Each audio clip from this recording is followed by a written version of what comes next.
There are two stories that we've been hearing.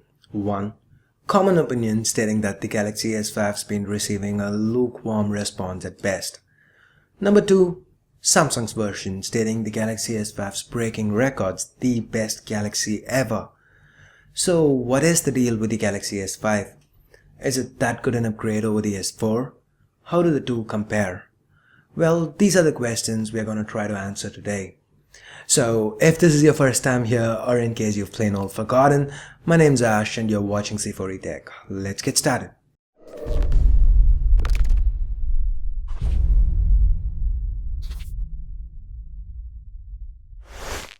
If you looked at these two devices lying face up on a table, you'd probably not be able to tell them apart.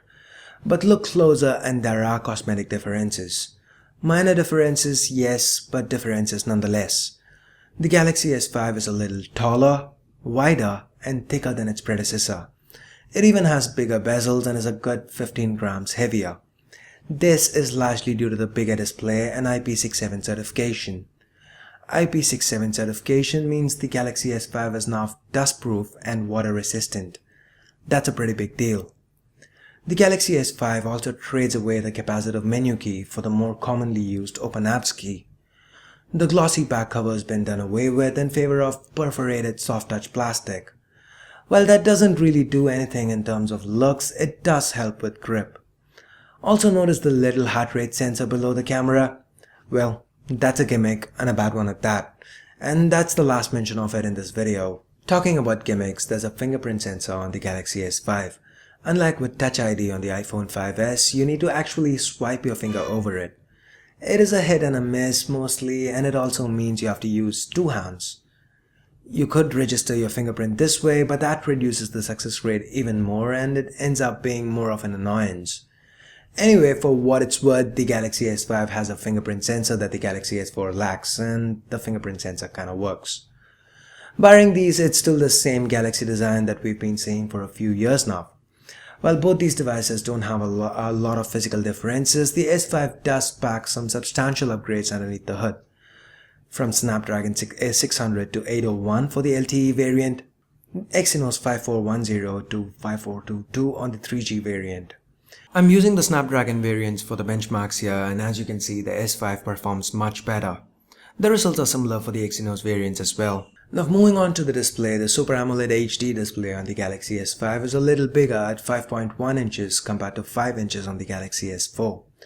With the resolution remaining unchanged at 1080p, on paper the S4 seems to sport the superior display with a higher pixel density. But in reality, the difference in pixel densities do not make a difference, and the fact that the display on the S5 is brighter and produces more accurate colors means the display on the S5 is actually the better one. The next major difference is with the camera. The Galaxy S5 features a 16 megapixel ISOCELL camera on the back compared to the 13 megapixel shooter found on the Galaxy S4. Pictures shot with the Galaxy S5 offer more detail and even low-light shots are better. It's also worth noting that the S5 uses a 16:9 sensor, so if you wanted to shoot widescreen pictures, you can use all 16 megapixels with the Galaxy S5, whereas you'd have to go down to 9.6 megapixel on the Galaxy S4 if you were to shoot widescreen. The UI on the Galaxy S5 feels a little bit more refined, better organized. The S5 also has a few new tricks like real-time HDR, selective focus, which is a bit of a hit or a miss again, and best-in-class autofocus times. It's also worth noting that both variants of the Galaxy S5 can shoot sweet 4K video. Overall, the camera on the S5 is a substantial upgrade over the one on the S4. Next up, we get to the battery. 2800 mAh on the Galaxy S5 from 2600 mAh on the Galaxy S4. Would a 200 mAh increase be enough to handle both more powerful internals and the bigger and brighter display? Surprisingly, it is. The battery life on the Galaxy S5 is about 10% better. And the S5 also has some new tricks up its sleeve when it comes to getting the most out of the battery. The ultra power saving mode that turns off most things but the bare essentials, and the option to turn your display monochrome are two very interesting features. And now we get to the elephant in the room, software.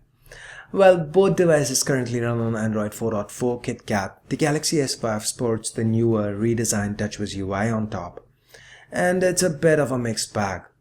The flat icons and smooth transitions are more in tune with KitKat, and the lag that's long been associated with TouchWiz is a lot lesser. But unfortunately, it still exists. But it definitely feels a step up when compared to TouchWiz on the Galaxy S4. TouchWiz on the S5 has a few new features like the private mode that lets you hide pictures, videos and more for an extra bit of privacy, and the kid mode, but barring the cosmetics and these few features, it's still essentially the same TouchWiz that's found on the Galaxy S4. So where does that leave us? As far as the internals go, the Galaxy S5 is definitely an upgrade, but the looks do leave a lot to be desired. But if you were trying to choose between the S4 and the S5, you've probably already accepted the looks and the S5 should be a no-brainer. If, however, you already do own a Galaxy S4, I don't think you should be jumping on the upgrade bandwagon, at least not just yet. Especially with rumors of the Galaxy S5 Prime and the Note 4 coming out of the flexible display, I'd say give it a few months. But then again, that's just me. What do you guys think? If you do own a Galaxy S4 already, do you think it's worth upgrading to the Galaxy S5? Or if you're trying to choose between the S4 and the S5, do you agree with my conclusion? Let me know your thoughts in the comments below. So I guess that pretty much wraps up this comparison video. Hope you guys found it useful. If you did, please do share this video, give it a thumbs up, and to make sure you get my next video right on your YouTube landing page, please do hit that subscribe button down below. So thanks a lot for watching guys. I'll catch you all soon in the next one. Till then, this is Ash here from C4E Tech signing off. You guys have a great day.